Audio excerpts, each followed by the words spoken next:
Fala, Nuno, beleza? Bom, deixando uma aula para vocês com algumas explicações e algumas correções sobre o leste europeu, sobre a Rússia, apostila 3. Vamos que vamos então para a aula.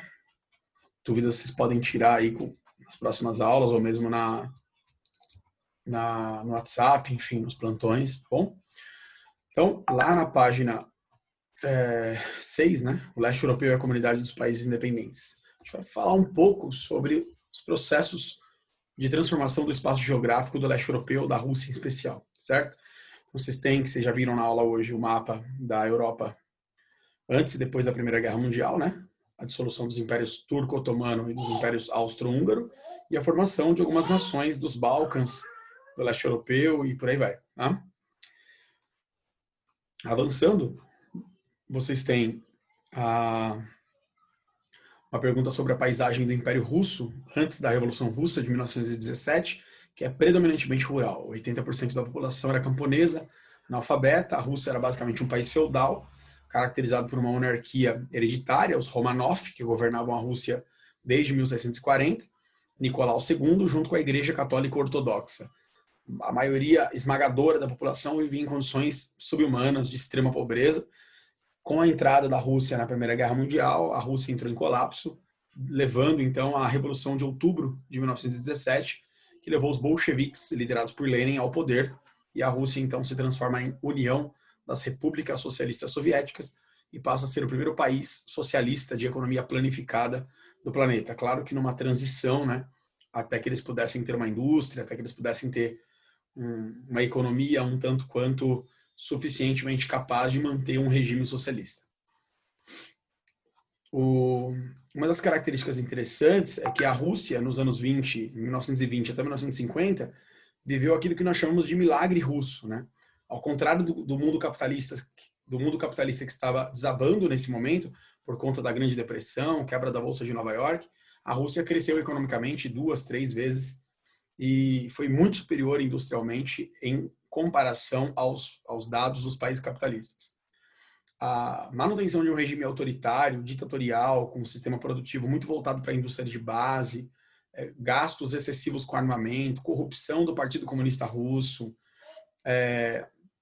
entre outros problemas de produtividade, né, que não se comparavam ao mundo capitalista, levaram a economia russa ao caos, ao declínio, com a desintegração da União Soviética em 1991. Aqui vocês têm um mapa da União das Repúblicas Socialistas Soviéticas, então é a Rússia, o maior país do mundo, junto com outros 14 países, né, desde as penínsulas bálticas até o sul da Ásia, aqui, né, o Cáucaso, na verdade que seria a Ásia Central, que é o sul da Rússia, né, divisa com o leste europeu. E aí nós temos duas perguntas. Em 22, a Rússia passou a fazer parte e comandar a União das Repúblicas Socialistas Soviéticas. Podemos afirmar que essa transformação aconteceu somente com a mudança do nome? Obviamente que não, né, galera? Nós temos uma mudança de regime político e regime econômico, né? A substituição de uma monarquia para uma ditadura de partido único, de economia planificada socialista, ok? Essa é a resposta da 2. A 3, além da Rússia, cite outras 14 repúblicas que faziam parte da União Soviética. Gente, difícil lembrar o nome de todo mundo, né? Mas o leste europeu, a cortina de ferro, como era chamada por Churchill, são a Estônia, Letônia, Lituânia, Bielorrússia, Ucrânia, Moldávia, Geórgia, Armênia, Azerbaijão. No continente asiático, nós temos o Cazaquistão, o Quirguistão, o Uzbequistão, o Tadjiquistão e o Turcomenistão. Okay? Então, nomes complicados aí. Esse ão no final significa nação, tá? Então, nação dos tadjiks, nação dos turcos, tá bom? Essa é a explicação para o ão no final.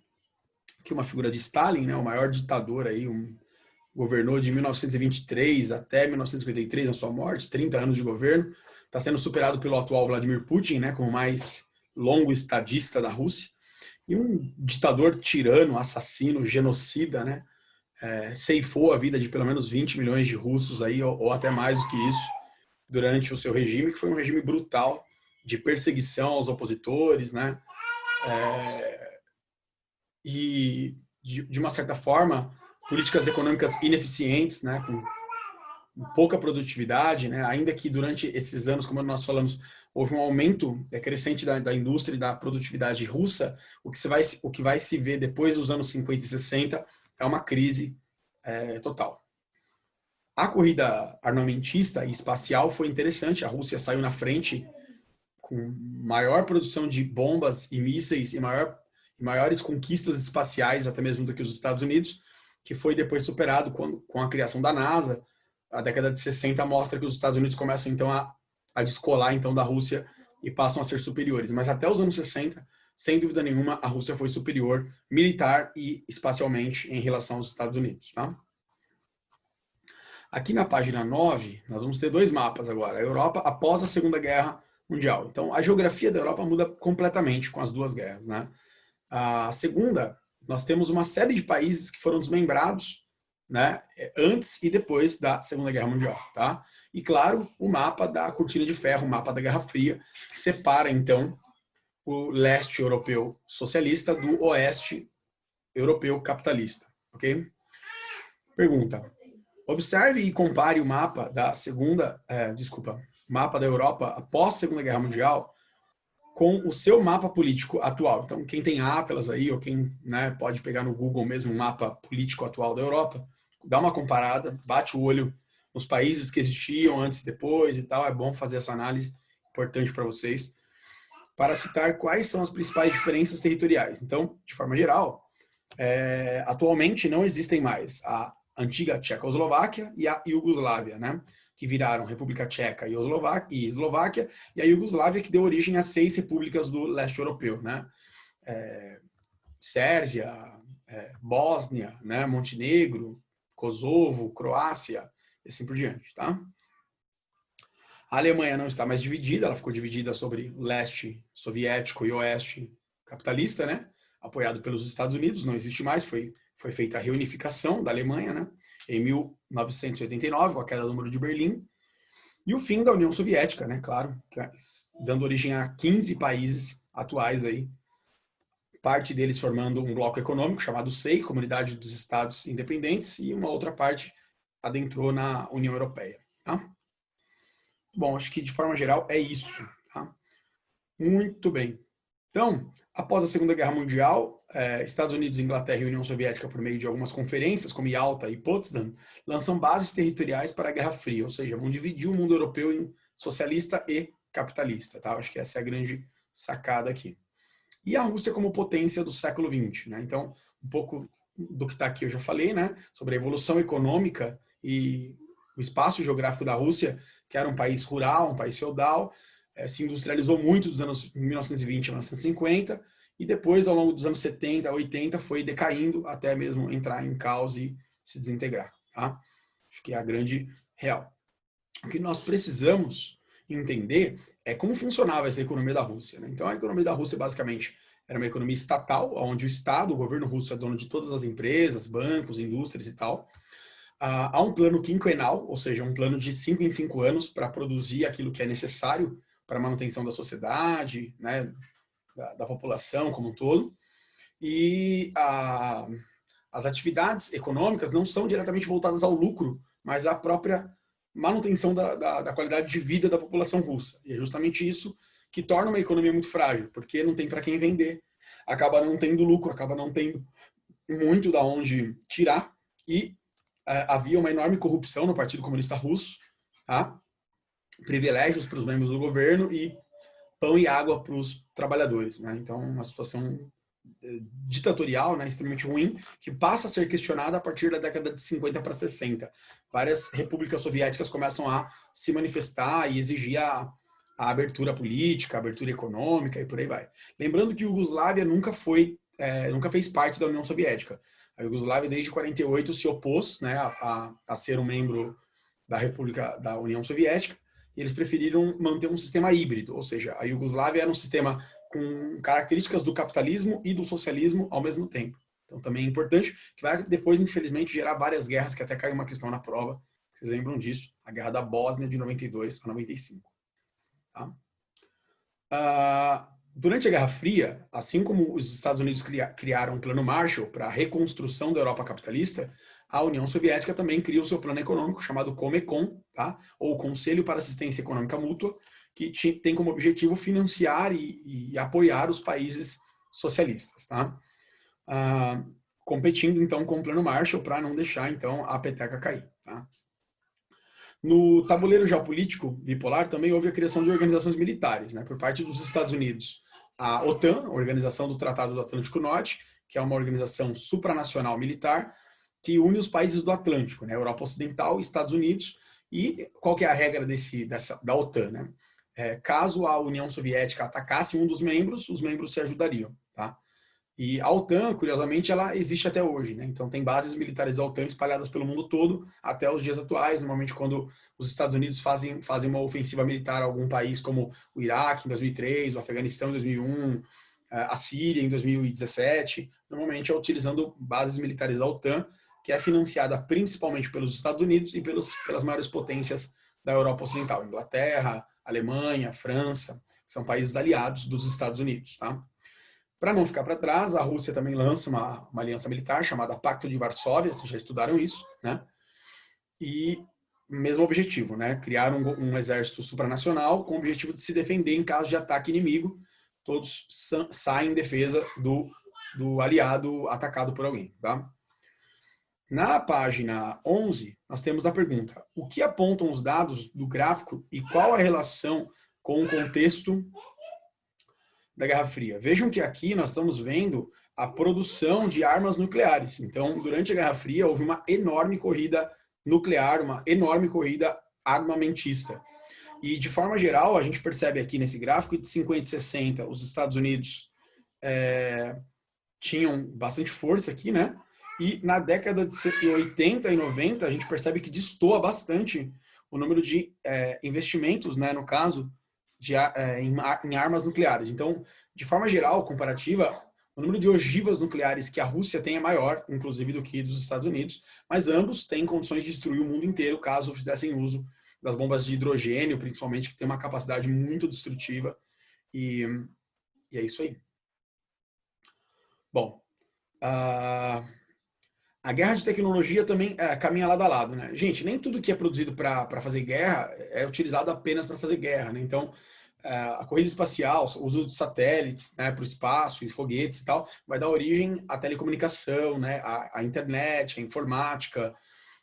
Muito das pesquisas espaciais depois são aplicadas no dia a dia, no uso doméstico e favorece a nossa vida, gera conforto e tudo mais. É isso que esse texto está querendo dizer, ok?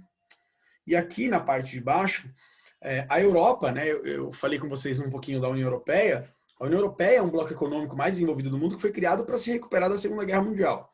Primeiro porque tinha uma rixa entre a Alemanha e a França, e eles tiveram que resolver isso fazendo uma união das duas economias. A CECA, a Comunidade Econômica do Carvão e do Aço.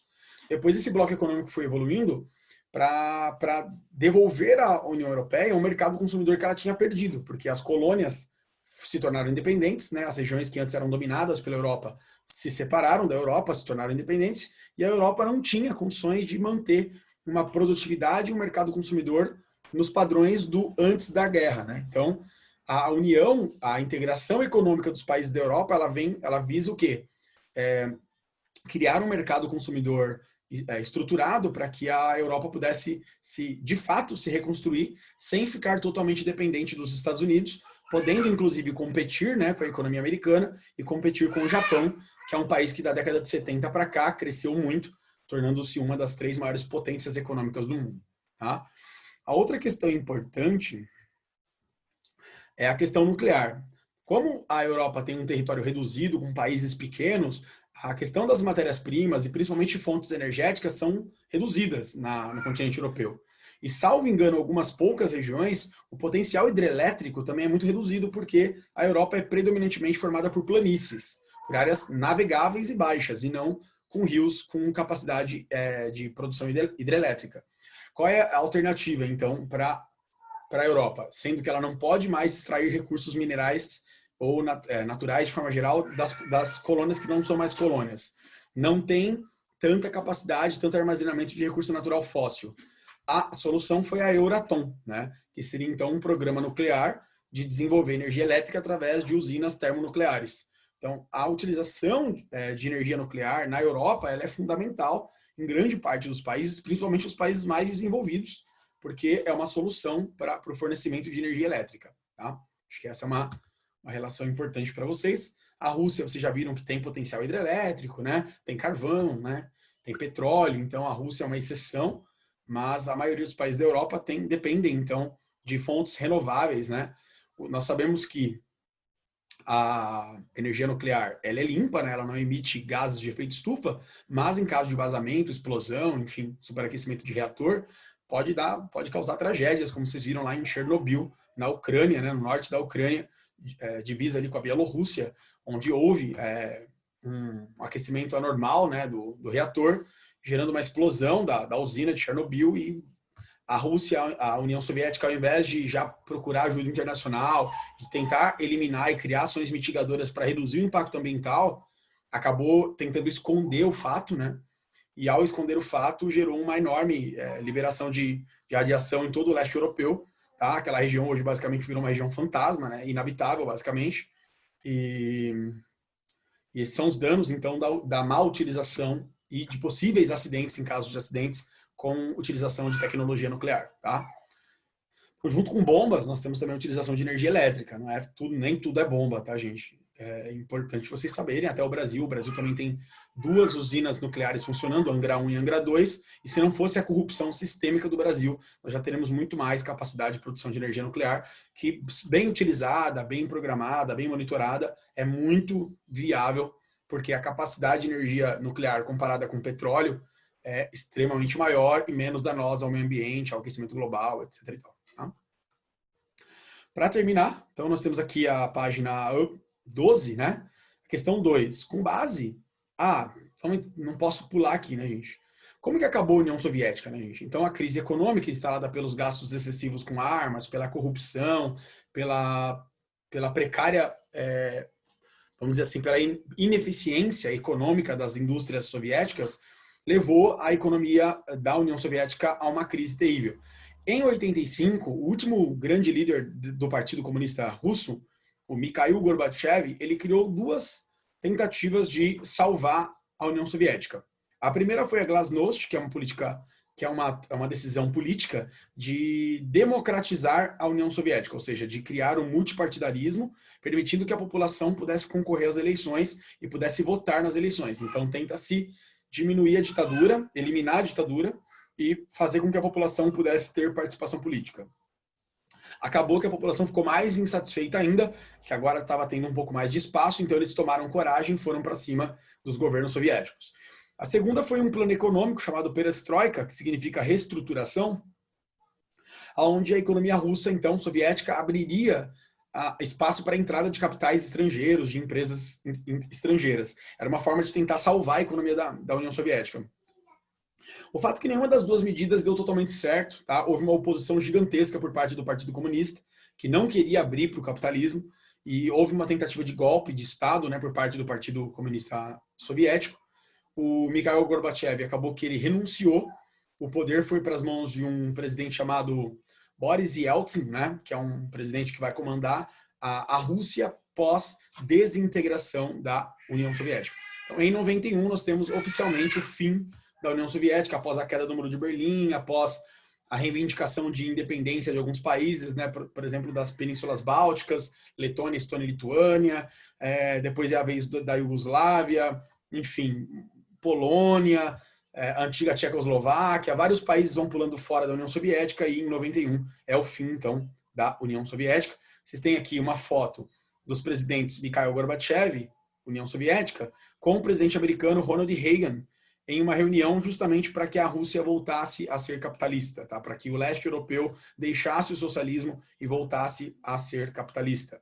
E do outro lado, a 31 de janeiro de 90, o mundo mais comunista do mundo inaugura sua primeira loja da McDonald's, que é um símbolo do capitalismo, tá certo? Então, Coca-Cola, as grandes empresas norte-americanas, europeias, começam a invadir o território russo. O que se viu depois disso é que os antigos políticos soviéticos ficaram milionários da noite para o dia, fazendo alianças com os investimentos estrangeiros, criando então uma nova reestruturação econômica, agora capitalista na Rússia. E a pergunta 3, leia a legenda da foto e consulte o gráfico na página 11 e responda qual o significado geopolítico dessa imagem para o mundo. A aproximação do líder soviético com o líder americano é uma diminuição das tensões, né? Quase entraram em guerra durante 40 anos, e no final disso tudo se reaproximaram e, por fim, a União Soviética pede ajuda financeira e política para os Estados Unidos para voltar a ser um país capitalista. Era o fim do socialismo de Estado soviético. Tá? E o McDonald's ali mostra, então, um dos maiores símbolos do capitalismo mundial entrando no território russo. Tá? Eu acho que é isso. Após o fim da União Soviética, nós teremos origem a alguns novos países, né? A dissolução da Iugoslávia e a dissolução da Tchecoslováquia, que vão dar origem aos países atuais do leste europeu, né? República Tcheca, Eslováquia, Bósnia, Sérvia, Montenegro e assim por diante. E a formação de um bloco econômico do leste europeu, que é muito importante até hoje, porque esses países que saíram da União Soviética estavam em crise, estavam arruinados economicamente, e o que se vê na década de 90 é desemprego, inflação, crises de desabastecimento, conflitos separatistas, guerras, intervenções militares da Rússia em alguns desses países. Então, vários problemas vão atingir a ex-União Soviética nos anos 90, e para tentar solucionar esse problema, eles vão criar um bloco econômico de cooperação chamado SEI, Comunidade dos Estados Independentes, que é tema, então, da nossa próxima aula, tá bom? A gente para por aqui. Espero que vocês tenham entendido. Dúvidas, falem comigo nas próximas aulas. Um forte abraço.